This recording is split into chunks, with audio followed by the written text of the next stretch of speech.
నమస్కారం NSTV news కి స్వాగతం. హెడ్లైన్ చూద్దాం.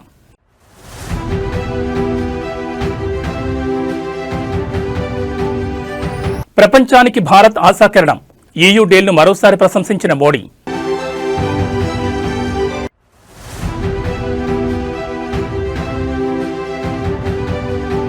బీఆర్ఎస్ యాక్షన్కు నా రియాక్షన్ ఉంటుంది. ఎమ్మెల్యే దానం సెన్సేషనల్ కామెంట్స్.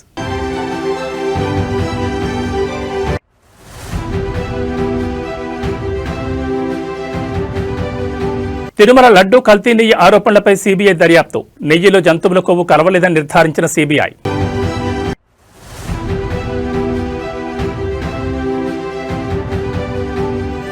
మాజీ ఎమ్మెల్యే చెవిరెడ్డి భాస్కర్ రెడ్డికి ఊరట.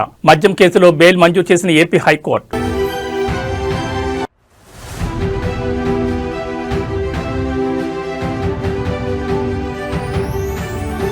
గద్దెపై కొలువుదీరిన సారలమ్మ.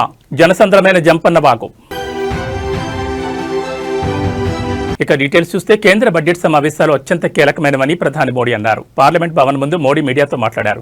రాష్ట్రపతి ద్రౌపది ముర్ము ప్రసంగం దేశ ప్రజల ఆత్మవిశ్వాసాన్ని ప్రతిబింబించిందని చెప్పారు. పార్లమెంట్ సభ్యులకు రాష్ట్రపతి ఎన్నో విలువైన సూచనలు ఇచ్చారని, రాష్ట్రపతి వ్యాఖ్యలను సభ్యులంతా పరిగణలోకి తీసుకుంటారని ఆశిస్తున్నామని ఆకాంక్షించారు. భారత్ EU స్వేచ్ఛ వాణిజ్య ఒప్పందం దేశ యువతకు ఎన్నో అవకాశాలు కల్పించనుందని, అంతేకాకుండా ఉత్పత్తి రంగానికి మరింత ఊపనివ్వనుందని మోడీ పేర్కొన్నారు. ఆర్థిక మంత్రిగా నిర్మలా సీతారామన్ మరోసారి బడ్జెట్ను ప్రవేశపెట్టబోతున్నారని, ఇది భారత పార్లమెంట్ చరిత్రలో అరుదైన గౌరవమని, ప్రపంచానికి భారత్ ఆశాకిరణంగా మారనుందని తెలిపారు. దేశ అభివృద్ధి కోసం కీలక సంస్కరణలతో ముందుకు పోతున్నాం. నిన్న రాష్ట్రపతి ప్రసంగంలో ప్రతి భారతీయుడు ఆత్మవిశ్వాసాన్ని ప్రతిబింబించిందన్నారు. 140 కోట్ల ప్రజల ఆత్మవిశ్వాసాన్ని ప్రతిబింబించిందన్నారు. 2047 వికసిత్ భారత్ లక్ష్యం కోసం కార్యాచరణ ప్రారంభమైందన్నారు. దేశ చరిత్రలో ఒక మహిళ నిర్మలా సీతారామన్ ఆర్థిక మంత్రిగా 9వ బడ్జెట్ ప్రవేశపెడుతున్నారు. नमस्कार साथियों,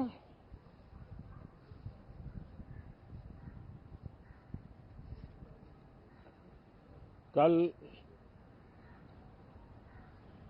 राष्ट्रपति जी का उद्बोधन 140 करोड़ देशवासियों के आत्मविश्वास की अभिव्यक्ति था। 140 करोड़ देशवासियों के पुरुषार्थ का लेखा जोखा था और 140 करोड़ देशवासी और उसमें भी ज्यादातर युवा उनके एस्पिरेशंस को रेखांकित करने का बहुत ही सटीक उद्बोधन सभी सांसदों के लिए कई मार्गदर्शक बातें भी कल आदरणीय राष्ट्रपति जी ने सदन में सबके सामने रखी है. పార్టీ ఫిరాయింపుల వ్యవహారంలో తెలంగాణ అసెంబ్లీ స్పీకర్ గడ్డం ప్రసాద్ కుమార్ జారీ చేసిన నోటీసులపై ఖైరతాబాద్ ఎమ్మెల్యే దానం నాగేంద్ర స్పందించారు. ఈ సందర్భంగా ఆయన ఇవాళ మీడియాతో మాట్లాడుతూ స్పీకర్ కార్యాలయం నుంచి అందిన నోటీసులకు సంబంధించి తన తరపు న్యాయవాది ఇప్పటికే స్పందించారని తెలిపారు. స్పీకర్కు వివరణ ఇస్తూ తన అడ్వకేట్ ఒక లేఖ రాశారని, అయితే ఆ లేఖలో ఏ అంశాలను పొందుపరిచారనే విషయంపై తనకు పూర్తి అవగాహన లేదని క్లారిటీ ఇచ్చారు.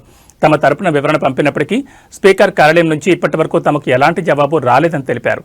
విచారణ ప్రక్రియకు సంబంధించి తాము పంపిన వివరణపై స్పీకర్ నిర్ణయం కోసం వేచి చూస్తున్నట్లుగా దానం పేర్కొన్నారు. విచారణ నిమిత్తం తనను వ్యక్తిగతంగా హాజరు కావాలని స్పీకర్ నుంచి ఇప్పటి వరకు ఎలాంటి ఆదేశాలు రాలేదని అన్నారు. తనను వ్యక్తిగతంగా రమ్మని ఎవరూ చెప్పలేదు. ప్రస్తుతానికి లీగల్ టీం ఈ వ్యవహారాన్ని చూసుకుంటుందని వెల్లడించారు. బీఆర్ఎస్ పార్టీ తనను సస్పెండ్ చేయలేదని, వారి యాక్షన్కు తన రియాక్షన్ ఉంటుందని అన్నారు. తాను ఎన్నికలకు భయపడే వ్యక్తిని కాదని దానం నాగేంద్ర అన్నారు. కాగా బీఆర్ఎస్ నుంచి కాంగ్రెస్లో చేరిన ఎమ్మెల్యేల అనర్హత వేటుపై దేశ అత్యున్నత న్యాయస్థానం సుప్రీంకోర్టు సీరియస్గా ఉన్న నేపథ్యంలో స్పీకర్ గడ్డం ప్రసాద్ కుమార్ విచారణను వేగవంతం చేశారు. ఈ క్రమంలో దానం నాగేందర్ ఇచ్చిన స్టేట్మెంట్ ఇప్పుడు పొలిటికల్ సర్కిల్స్ లో హాట్ టాపిక్ గా మారింది. ఈ నెల 30న జరిగే విచారణలో స్పీకర్ ఎలాంటి నిర్ణయం తీసుకుంటారనేది ప్రస్తుతం ఉత్కంఠగా మారింది.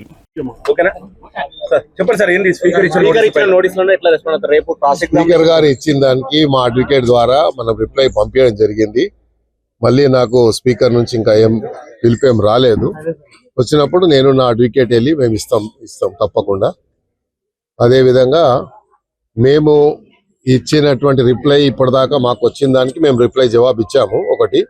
కానీ ప్రత్యేకంగా మమ్మల్ని మరి ప్రెసిడెంట్ గమ్మని ఎక్కడ స్పీకర్ గారు ఇప్పటిదాకా చెప్పలేదు. చెప్పినప్పుడు నేను వ్యక్తిగతంగా పోయి క్రాస్ ఎగ్జామినేషన్ పిటిషనర్స్ ఉంటుందని నేను అనుకుంటున్నాను. నాకు తెలిసిన లా ప్రకారంగా పిటిషనర్స్ కి ఉంటది. తర్వాత నన్ను పిలుస్తుండొచ్చు. నన్ను పిలిచినా కూడా నేను తప్పకుండా వెళ్ళి నా ఎక్స్ప్లెనేషన్ మీరు రాజీనామా చేయాల్సి లేదంటే అనర్హత వేటు పడుతుందనే భయంతో ఇట్లా అఫిడవిట్ దాఖలు చేశారు దానని చెప్పేసి వాళ్ళు రెండే ఇష్యూలు. రాజీనామా చేయాల్సిన పరిస్థితి వచ్చినా, ఒకవేళ అట్లా డిస్క్వాలిఫికేషన్ వచ్చినా, నేను ప్రజాబలంతో ఇన్నిసార్లు గెలిచాను. అక్కడ ఆసిఫ్ నగర్ లో ఎంఐఎంఓలో అంత బలమైన ఉంటేనే నేను ప్రజలతో గెలిచాను. కాబట్టి ప్రజల మనిషిని, ప్రజల మధ్యలో ఉండేటోని. ప్రజాబలమే నా బలం. తప్పకుండా నేను అలాంటి పరిస్థితి వస్తే తప్పకుండా మళ్ళీ ప్రజాక్షేత్రంలో వస్తాను. తప్పకుండా మళ్ళీ పోట్లాడతాను. కాంగ్రెస్ ఎమ్మెల్యేని చెప్పిన మళ్ళీ బీఆర్ఎస్ ఎమ్మెల్యేని చెప్పేసి అఫిడవిట్ ఇవ్వడంలో అఫిడవిట్ స్పీకర్ ఇచ్చిన దాంట్లో మా అడ్వకేట్ ఇచ్చారు. మా అడ్వకేట్ గారు ఢిల్లీలో ఉండే ఈ రోజు మాట్లాడి, మా అడ్వకేట్ తో మాట్లాడిన తర్వాత నేను చూస్తాను. నేను చెప్పాను కదా మా కలియుగ ప్రత్యక్ష దైవం తిరుమల తిరుపతి శ్రీ వెంకటేశ్వర స్వామి లడ్డూ తయారీలో కల్తీ నెయ్యి వినియోగం ఆరోపణలు తీవ్ర దుమారాన్ని రేపాయి.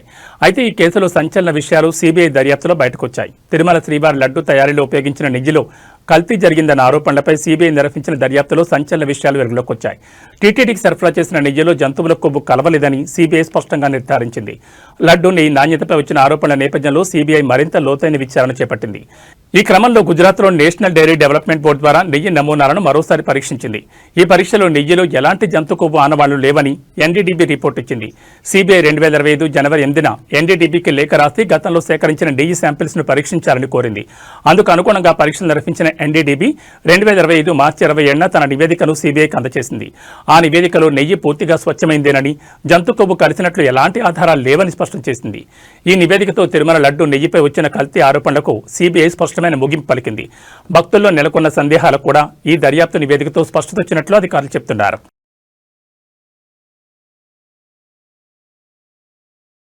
గొంతకల్ ఎమ్మెల్యే గుమ్మనూరు జయరాం పేరుతో ఉన్న ఎమ్మెల్యే స్టిక్కర్ వాహనాన్ని ఉపయోగిస్తూ ఇద్దరు వ్యక్తులు నానా హంగామా సృష్టించిన ఘటన అనంతపురం జిల్లాలో తీవ్ర కలకలం రేపుతోంది. మత్తులో ఉన్న వాళ్లు రోడ్డుపై వెళుతున్న వాహనాలను అడ్డుపెట్టి బెదిరిస్తున్నారని స్థానికులు పోలీసులకు కంప్లైంట్ ఇచ్చారు. విషయం తెలిసిన పోలీసులు వెంటనే సంఘటనా స్థలానికి చేరుకున్నారు. మత్తులో ఉన్న రౌడీ షీటర్ను పట్టుకునేందుకు ప్రయత్నించిన సమయంలో వారు పోలీసులపై కారుతో తీసుకెళ్లే ప్రయత్నం చేశారు.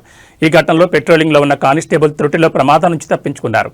అయితే పోలీసులు తమ వాహనంతో వెంటాడి ఎమ్మెల్యే స్టిక్కర్ ఉన్న కారును అడ్డగించారు. కారును తనిఖీ చేయగా గుర్తుకు చెందిన రౌడీ షీటర్ అజయ్తో పాటు మరో వ్యక్తి అందులో ఉన్నట్లు గుర్తించారు. వెంటనే ఇద్దరిని అదుపులోకి తీసుకున్నారు. ఎమ్మెల్యే పేరుతో ఉన్న స్టిక్కర్ను దుర్వినియోగం చేసి ప్రజలను భయపెడుతున్న ఘటనపై కేసు నమోదు చేసి విచారణ ప్రారంభించారు. ఈ సంఘటనపై ఎమ్మెల్యే స్టిక్కర్ల దుర్వినియోగంపై కఠిన చర్యలు తీసుకుంటామని పోలీసులు పేర్కొన్నారు.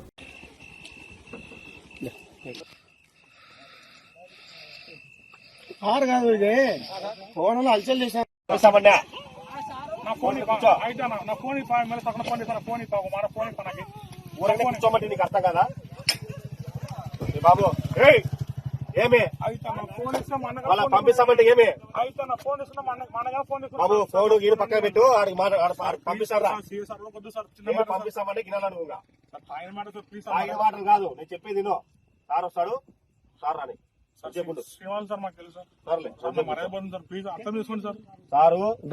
వేరే సార్ వస్తాను. మేడారం మహాజాతరకు భక్తులు పోటెత్తున్నారు. ఇప్పటికే గోవిందరాజు, పగడిగిద్దరాజు గద్దెల మీదకు చేరుకోగా కన్నెపల్లి నుంచి సారలమ్మ సైతం గద్దె వద్దకు చేరుకున్నారు. ఇక నేడు గిరిజన పూజలతో చిలుకలగుట్ట నుండి సమ్మక్క గద్దెపైకి వస్తారు. ఈ ఘటనతో జాతర మొదలవుతుంది. కాగా సమ్మక్క సారలమ్మను సాధారణ భక్తులతో పాటు రాజకీయ నాయకులు, సెలబ్రిటీలు దర్శించుకుంటూ మొక్కులు తీర్చుకుంటున్నారు. ఈ నేపథ్యంలోని మంత్రి పొంగులేటి శ్రీనివాసరెడ్డి బుధవారం రాత్రి కుటుంబ సభ్యులతో కలిసి అమ్మవార్లను దర్శించుకున్నారు. అనంతరం మంత్రి ఏర్పాట్లను పరిశీలించారు. అధికారులు, పోలీసులను కలిసి వారికి పలు సూచనలు చేశారు. ఇక పొంగులేటి మేడారం జాతర ఏర్పాట్లలో కీలక పాత్ర పోషించిన సంగతి తెలిసిందే.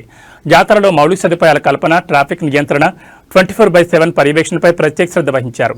మేడారంలో అభివృద్ధి పనుల్లోనూ ఆయన కీలక పాత్ర పోషించారు.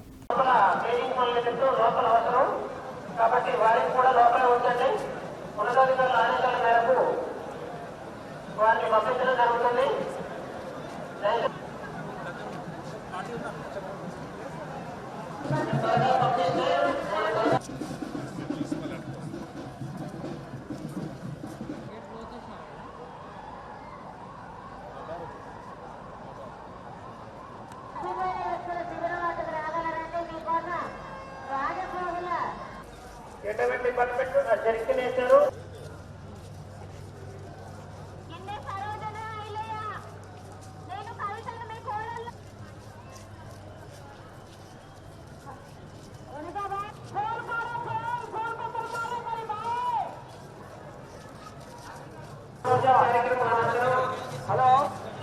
వైఎస్ఆర్సీపీ నేత చంద్రగిరి మాజీ ఎమ్మెల్యే చెవిరెడ్డి భాస్కర్ రెడ్డికి ఊరట లభించింది. అక్రమ మద్యం కేసులో ఆంధ్రప్రదేశ్ హైకోర్టు చెవిరెడ్డికి బెయిల్ మంజూరు చేసింది.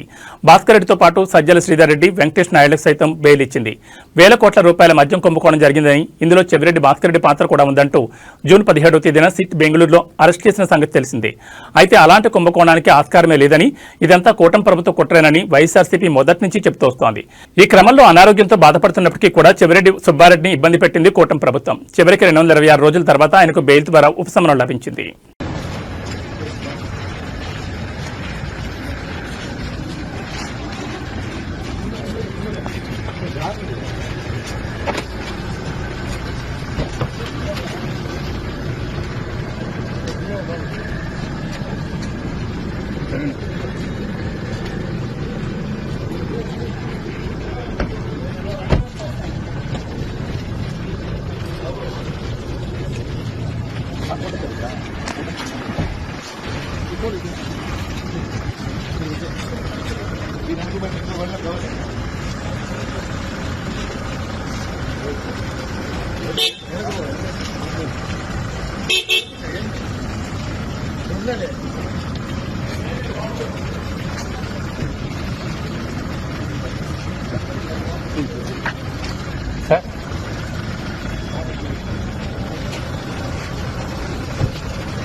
పల్నాడు జిల్లా పిడుగురాళ్లపట్నంలో ఇవాళ ఉదయం రాజకీయ ప్రకంపనలు మొదలయ్యాయి. తిరుమల తిరుపతి దేవస్థానం లడ్డూ ప్రసాదం తయారీలో కల్తీని వాడారనే ఆరోపణల నేపథ్యంలో పట్నంలోని ప్రధాన కూడళ్లలో గుర్తు తెలియని వ్యక్తులు ఏర్పాటు చేసిన ఫ్లెక్సీలు కలకలం రేపాయి.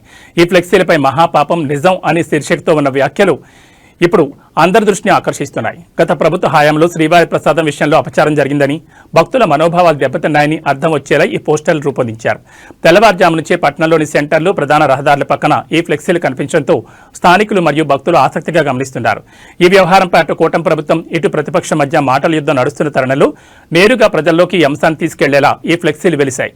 అయితే ఈ ఫ్లెక్సీలను ఎవరు ఏర్పాటు చేశారనే దానిపై ఎక్కడా క్లారిటీ లేదు. ఫ్లెక్సీలపై ఎటువంటి పేర్లు లేదా సంస్థల గుర్తులు లేకపోవడం గమనార్హం. ఈ పోస్టర్ల ఏర్పాటుతో పిడుగురాళ్లలో ఒక్కసారిగా రాజకీయ వాతావరణం వేడెక్కింది. దీనిపై పోలీసులు లేదా మున్సిపల్ అధికారులు స్పందించి వీటిని తొలగిస్తారా, లేక ఈ వివాదం మరింత ముందుకు సాగుతుందా అనేది చూడాలి.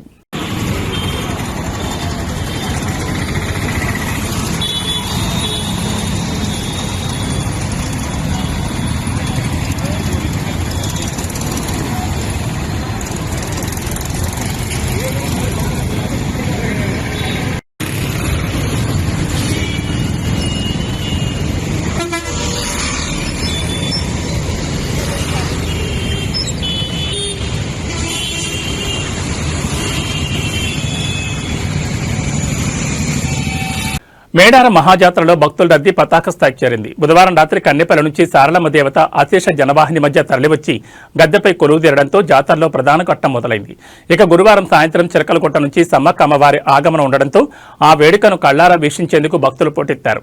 అమ్మవార్ల దర్శనానికి ముందు పవిత్ర స్నానాలు ఆచరించేందుకు భక్తులు భారీగా తరలి రావడంతో జంపన్న వాగు వేలాది మందితో కిటకిటలాడింది. సమ్మక్క సారలమ్మల నామస్మరణతో మేడారం అడవులన్నీ మారుమోగుతున్నాయి. గద్దెపై కొలువు తీరిన సారలమ్మను దర్శించుకునేందుకు భక్తులు గంటల తరబడి క్యూలైన్లో వేచి ఉన్నారు.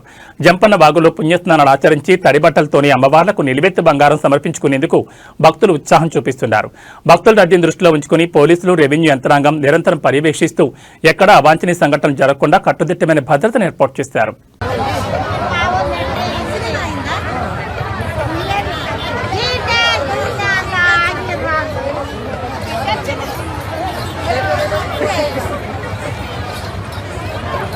సివిల్ ఏవియేషన్ రంగంలో ఆసియాలోనే అతిపెద్ద ఈవెంట్గా గుర్తింపు పొందిన వింగ్స్ ఇండియా 2026 హైదరాబాద్ బేగంపేట విమానాశ్రయంలో ఘనంగా ప్రారంభమైంది. కేంద్ర పౌర విమానయాన మంత్రిత్వ శాఖ FICCI ఆధ్వర్యంలో జరుగుతున్న ఈ 4 రోజుల అంతర్జాతీయ ఏవియేషన్ సమ్మిట్లో ప్రపంచవ్యాప్తంగా ఉన్న విమాన తయారీ సంస్థలు, ఎయిర్లైన్స్, రక్షణ రంగ నిపుణులు, పెట్టుబడిదారులు పాల్గొంటున్నారు. ఈ రోజు ఉదయం civil aviation minister Rammohan Naidu static display ఏరియాను ప్రారంభించారు. భారతదేశాన్ని గ్లోబల్ ఏవియేషన్ హబ్గా తీర్చిదిద్దడం, దేశీయ విమాన తయారీని ప్రోత్సహించడం, భవిష్యత్ విమాన ప్రయాణ అవసరాలకు దిశానిర్దేశం చేయడం ఈ ఈవెంట్ ఎజెండాగా చెప్తున్నారు.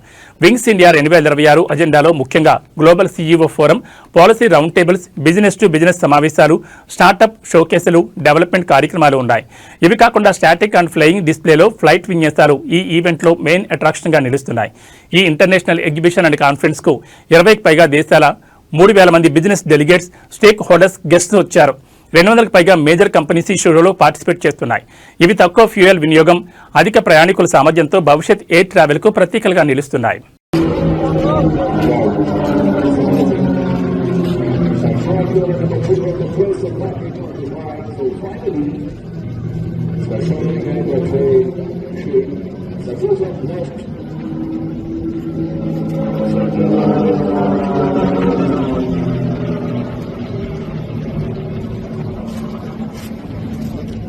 So please put 270 degrees. The right on the same time, but please dress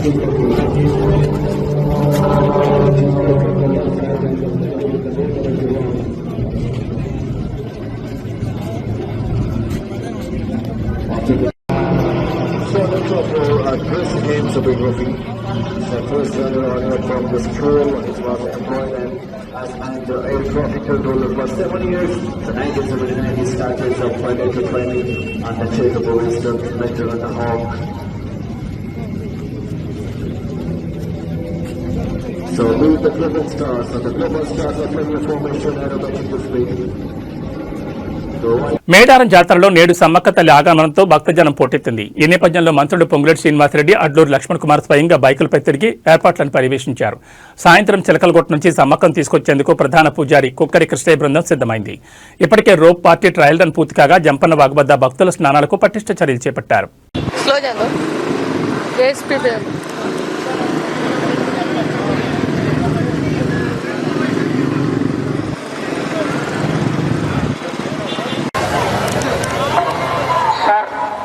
sanitation Srinivasarao గారు ఈ యొక్క విఐపి ప్రోటోకాల్ దగ్గరికి ఒకసారి వెళ్ళి అక్కడ అంతా క్లియర్ చేయండి.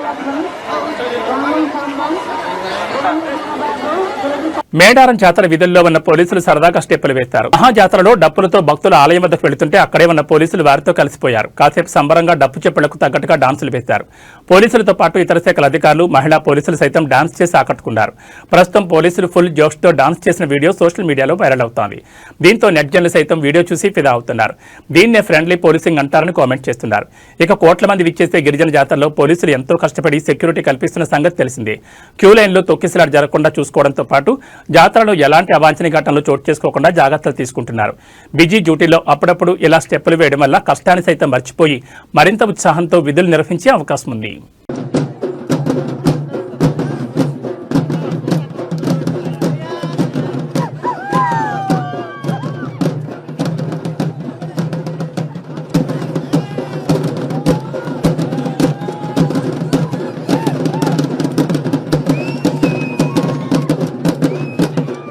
తిరుమల శ్రీవారి ఆలయ పరిసరాల్లో ఓ కొత్త జంట ఫోటోషూట్ చేయడం వివాదానికి దారితీసింది.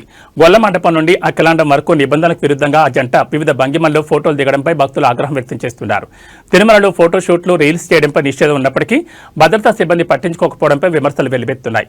ఇలాంటి చర్యలపై టీటీడీ కఠిన చర్యలు తీసుకోవాలని భక్తులు డిమాండ్ చేస్తున్నారు.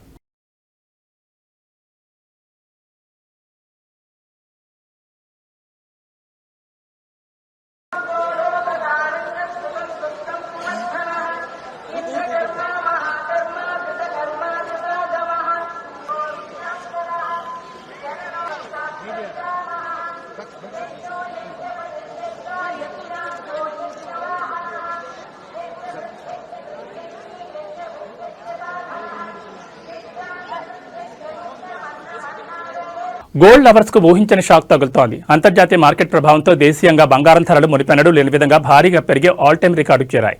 తాజాగా హైదరాబాద్ బులియన్ మార్కెట్లో ఇవాళ బంగారం ధర భారీగా పెరిగింది. 24 క్యారెట్ల 10 గ్రాముల పసిడి ధర 11,770 పెరిగి 1,78,850కు చేరింది. 22 క్యారెట్ల 10 గ్రాముల గోల్డ్ రేటు 10,800 ఎగబాకి 1,63,950 పలుకుతోంది. మరోవైపు కేజీ వెండి ధర 4,25,000 వద్ద కొనసాగుతోంది. గ్లోబల్ మార్కెట్లో స్పాట్ గోల్డ్ ధర ఔన్సుకు $5,500 మార్కును దాటింది. డాలర్తో పోలిస్తే రూపాయి విలువ పడిపోవడం, ప్రపంచవ్యాప్తంగా నెలకొన్న రాజకీయ అనిశ్చితి వల్ల ఇన్వెస్టర్లు సురక్షితమైన పెట్టుబడిగా భావించే బంగారం వైపు మొగ్గు చూపడంతో బంగారం ధరలు విపరీతంగా పెరిగాయి. ఇక భారత్లో పెళ్లిళ్ల సీజన్ సమీపిస్తున్న తరుణంలో ఈ స్థాయిలో ధరలు పెరగడం సామాన్య మధ్యతరగతి ప్రజలకు ఆందోళన కలిగిస్తోంది. కేవలం బంగారం ధర మాత్రమే కాకుండా అందుకు తోడు 3% జీఎస్టీ మేకింగ్ ఛార్జెస్ అదనంగా బాదుతుండడంతో వినియోగదారులపై తీవ్ర భారం పడుతోంది.